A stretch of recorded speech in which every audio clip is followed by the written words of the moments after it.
the whole purpose of this series is for us to know wisdom and to know it from a biblical perspective or a Christian perspective. And what I've maintained and contended all along, and you've heard me say this on many other occasions other than in this series, is that what we find in the scriptures is we find those eternal, transcendent truths, those principles that transcend time and place and cultures and people.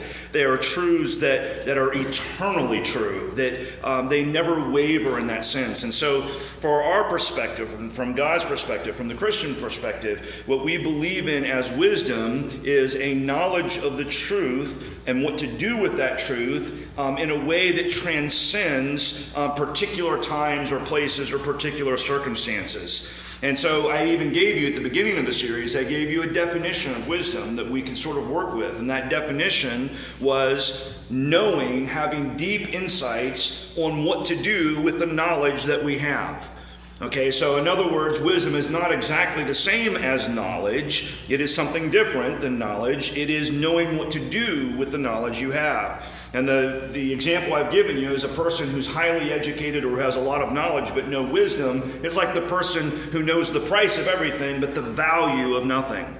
So, I mean, of course, you need to have knowledge, and knowledge is something that should be sought. You have to have knowledge in order to have wisdom. It's the foundation. But wisdom is something beyond just knowledge. And that's what we've been talking about in this series. What is the wisdom of God? What does that look like? And how should it, play out in our lives? And next week, I think, will be the last message in the series, and we'll kind of recap some of the principles that we see in Scripture, some of the things that we should respond to as Christians that would dictate the way we live our lives and the things that we choose based on the knowledge that we do have in the world we live in today. But today I want to talk about a place that sort of steps away from knowledge in a sense. What about wisdom in the sense that we have wisdom when there is a kind of a lack of knowledge? And I want to talk to you today about the notion of faith and why faith, what is instilled in faith, is wisdom. Why having faith is in and of itself a wise thing. And so to begin with that, let me read a passage to you. And again, this is from Proverbs. And I told you that Proverbs is often referred to as the book of wisdom. Listen to what it says. This is in Proverbs, the 3rd chapter. I'm going to start with the very first verse. And it says this: "My son, do not forget my teaching, but keep my commandments in your heart. For they will prolong your life many years and bring you peace and prosperity. Let love and faithfulness never leave you. Bind them around your neck. Write them on the tablet of your heart. Then you will win favor. You will win favor and a good name in the sight of God and man."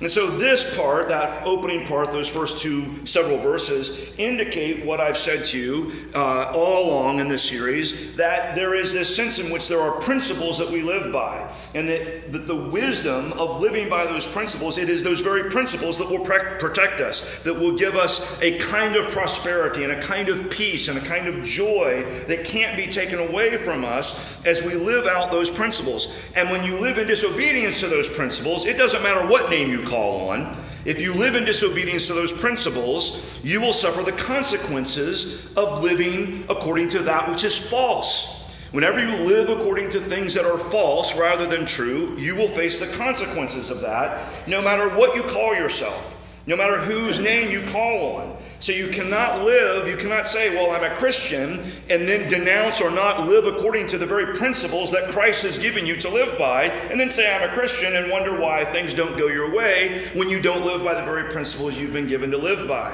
And so this is the knowledge that we have, and we have a great deal of knowledge that's given to us in the Scriptures and in the world around us, and we're told how to respond to that knowledge. But now I want you to see these next verses. Listen to what it says now in the next few verses, and it says this. It says, so you'll win favor, a good name in the sight of God and of man. But then it says this. It says, trust in the Lord with all your heart and lean not on your own understanding, but in all of your ways submit to him, and he will make your paths straight.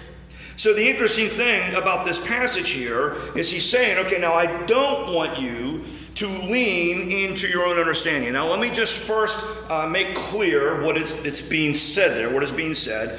The Hebrew word there is a word that indicates the idea of like leaning on a staff, and like putting all of your weight on a staff, like you're trusting the staff not to break.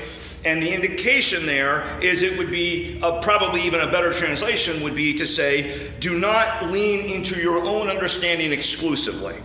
In other words, your understanding and the way you understand the world, don't lean on that exclusively and trust in that exclusively. But rather, understand that there is a wisdom greater than your own. And that in all of your ways, no matter what they are, in all of your ways, acknowledge that reality. Acknowledge the reality that there is a wisdom and an intelligence and a being that has an understanding of things far beyond your own, and submit to that greater wisdom and to that greater intelligence. In other words, submit to it even when you don't understand it. Okay? So let me begin by saying this. Many have criticized faith, and they've said this: what is the virtue of faith, really? I mean, where is there virtue in just believing things, just blindly believing something that you don't even know to be true? Or just blindly having obedience to something that you don't even know is right? How is that virtuous? How is blind obedience virtuous, or a blind belief in something virtuous? Well, the fact is there's nothing virtuous about that. So let's be clear on what faith really is. And I've given you this understanding, this definition before. First of all, here's what faith is not. Faith is not what we believe in the absence of evidence. That's not what faith is at all. That's not faith. We've been given many reasons to believe the things that we believe, and nobody really believes anything in the absence of all evidence. If you believe something on some level, you have a reason for believing it. You've experienced something in your life. You've had experiences that bring you to that conclusion. You've reasoned about those experiences, and you believe it for a particular reason. You might not be able to even articulate that reason, but all of us have reasons to believe things.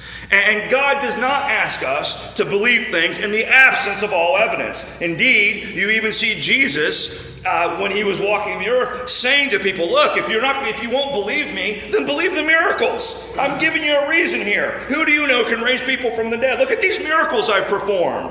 Believe that then, It's not as though God has not given us reasons to believe. And that's in the realm of apologetics, which all of us should study to some degree. So you have reasons to believe in this Jesus. You have reasons to believe. It's not that you don't have reasons to believe.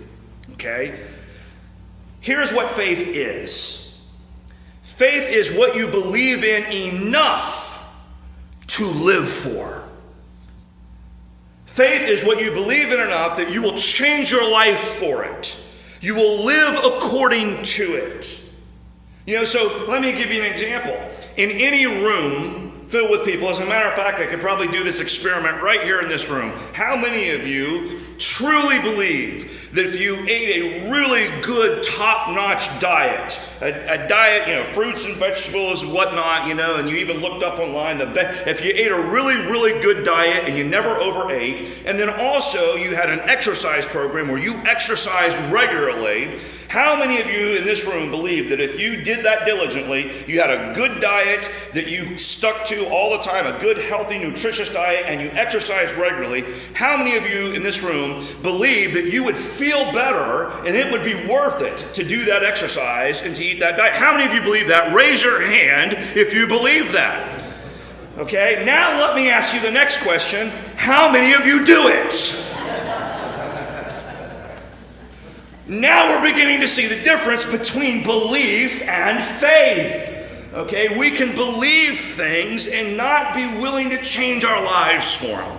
We can believe things and not live for it. And so there's a difference between faith and belief. When I was a young man, I was about 15 years old, and I ran around with a bunch of hoodlums when I was 15. I was a hoodlum and we ran around together. We were always getting into trouble. And there was this construction site nearby my house, and they were building a bunch of buildings. I don't know what it turned out to be. This was in Orlando, Florida. And at nighttime, my friends and I, we would go to that construction site, and we'd be up to no good. Nobody was there. There were these skeleton buildings there, and we'd hang out there, ride our bikes there over the dirt mounds and everything. And there was a crane there, and this crane would sit there, every night, had the long cable hanging down from it. And there were all these buildings that sort of had their skeleton, like they had the floors completed, but there were no walls on the buildings. Well, one night we were there fooling around, and we got the bright idea that what if we were to get that crane, the cable from that crane, and pull it up, get up on like the third floor of one of these buildings and swing off this cable, on this cable. Wouldn't that be fun? That would be a hoot. That would be a fun thing to do. And so we went over to the crane, and it had this heavy metal ball, and so it was hard to move. But so we got the bright idea of, well, if we got a rope, we could get up on the third floor, we could tie the rope off, and we could get up there, and all of us could pull this crane, this cable up.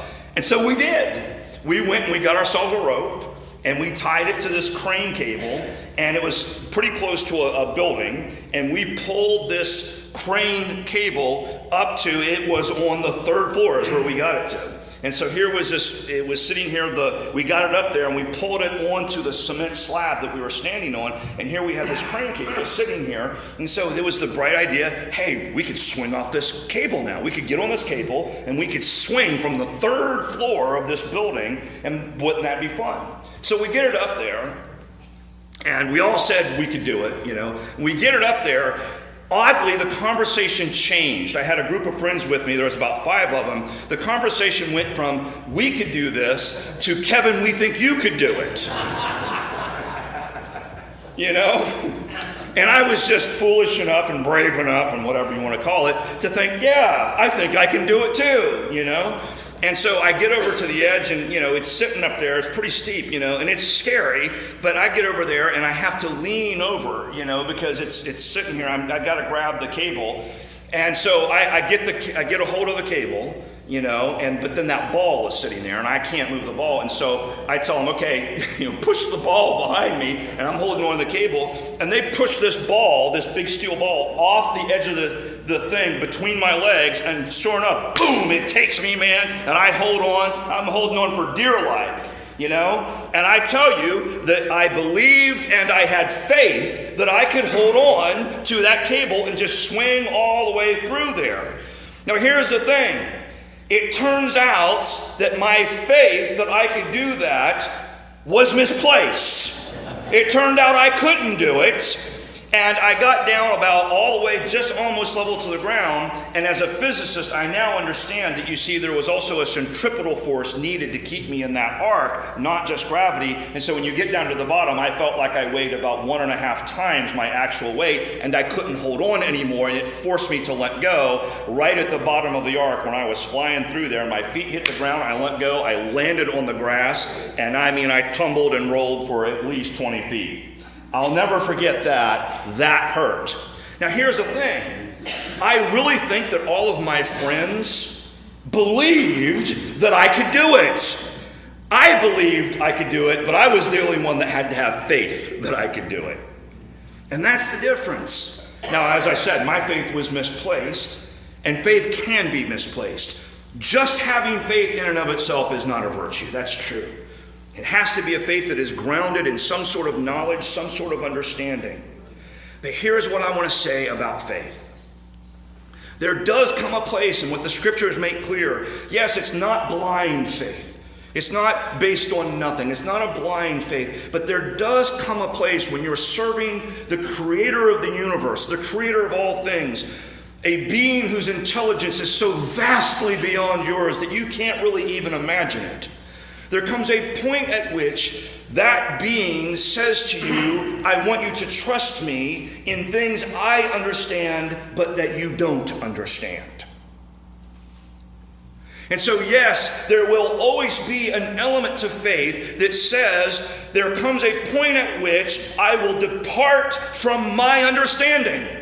I will no longer be able to lean upon my understanding in this. Instead, what I will have to do is what the scriptures tell me to do, is that I will have to recognize that there is a wisdom and an intelligence greater than mine, and I will have to embrace that wisdom and that intelligence, and I will have to live according to it and submit myself to it, even when it has gone past and transcended my understanding of reality. Now here's the wisdom in that. Here's what I want you to understand. Here's why God must call us to faith. And it's this very simple reason. That there are many things in this life and in reality that we can never truly come to understand unless we have experienced it. And not even God can make us understand it until we've experienced it. If you ask yourself this question, can a person who's been blind from birth understand what color is? Can you explain to them or give them the knowledge of the color red or the color blue? The answer is no. Can God give them the knowledge of what the color red is or the color blue is? Yes. Here's how He would have to do it: by giving them sight, so they experience the color red or the color blue. And there are things in this life that we cannot truly understand until we have experienced it for ourselves.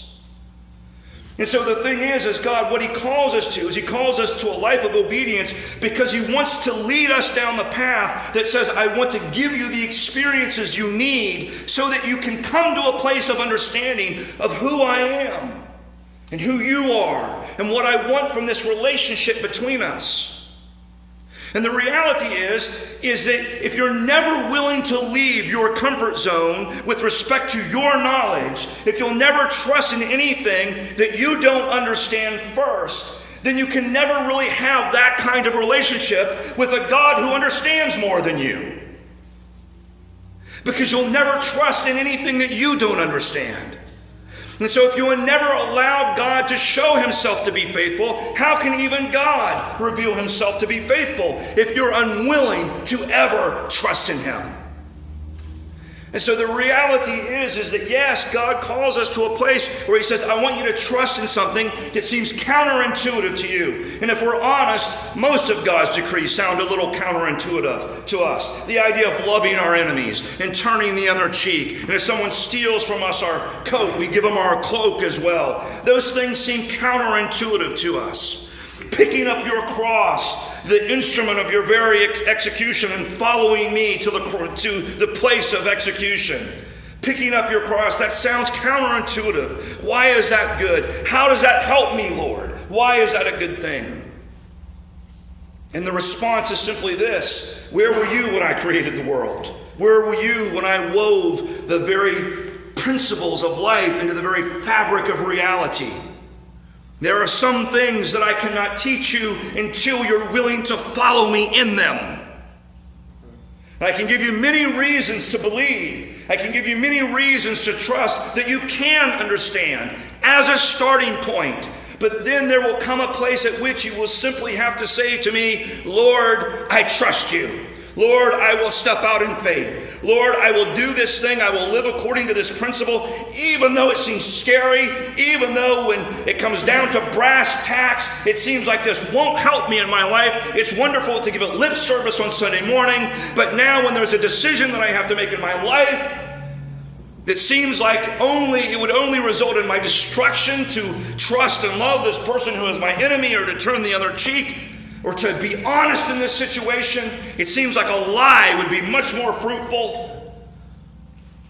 Now when it comes to living this way, this is where it comes down to brass tacks. The only way you can truly understand that the principles of God are the foundational truths of reality that transcend time and space and cultures is to live according to them and to step into them even when they're scary, even when you don't see how they could work, because that's the only way that God can ever show Himself to be faithful. And let's be perfectly honest. Let's not pretend as though that we never trust in something that we don't understand. All of us take advantage of modern technology. There's not one of us in here who doesn't use electric lights because we don't understand exactly how electricity works. There's none of us in here who don't take advantage of smartphones or cell phones or the internet because we don't exactly understand how that technology works. That's the truth. We trust in things all the time when we just see the fruit of it, when we see the immediate fruit of it for our lives. And what God says is, look, what I've called you to are things that sometimes take time and sacrifice. I'm not guaranteeing you immediate gratification in your life. I am promising you a life of fulfillment and purpose and meaning and peace and joy. I am promising you that. But you must have faith. You must have faith. And this is why the scriptures say that it's impossible to please God without faith. Because if you're never willing to have faith, if you're never willing to trust in an intelligence and a wisdom greater than your own, you will never have a relationship with God. You'll never see the things that God wants you to see or understand the things that he wants you to understand. And therein lies the wisdom in having faith. Not a blind faith, but yes, a faith. There is a point at which you must have faith. Let me just end with this story. There's a story in one of my illustration books. It was written by a pastor. It's a true story. I might have told it here recently, but if I did, forgive me. There's a lot of new people here.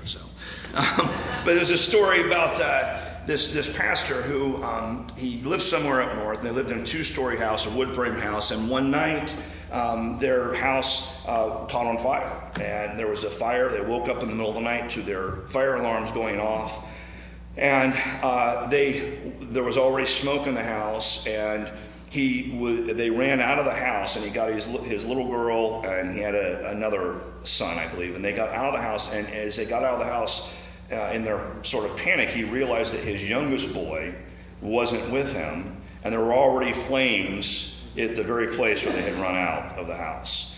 And then he said he heard his little boy crying for help. And he realized that he could hear it coming from around the side of the house, and he ran around the side of the house, and there his boy's bedroom was on the second floor, and there he saw through the smoke that was rising up from the bottom floor and through the flames that were behind his little boy, who was only 6 years old at the time. He said there was his little boy at the window of his bedroom crying for help. And he said he ran under the window and he cried up, he yelled up to his son. He said, "Son, I'm here, son, I'm here." And he said, "I'll catch you. You can jump. Just jump, son, and I'll catch you. It's okay." And then he said he had this horrible moment where his son wouldn't jump. And his son yelled back to him, and he said, "But Daddy, I can't see you."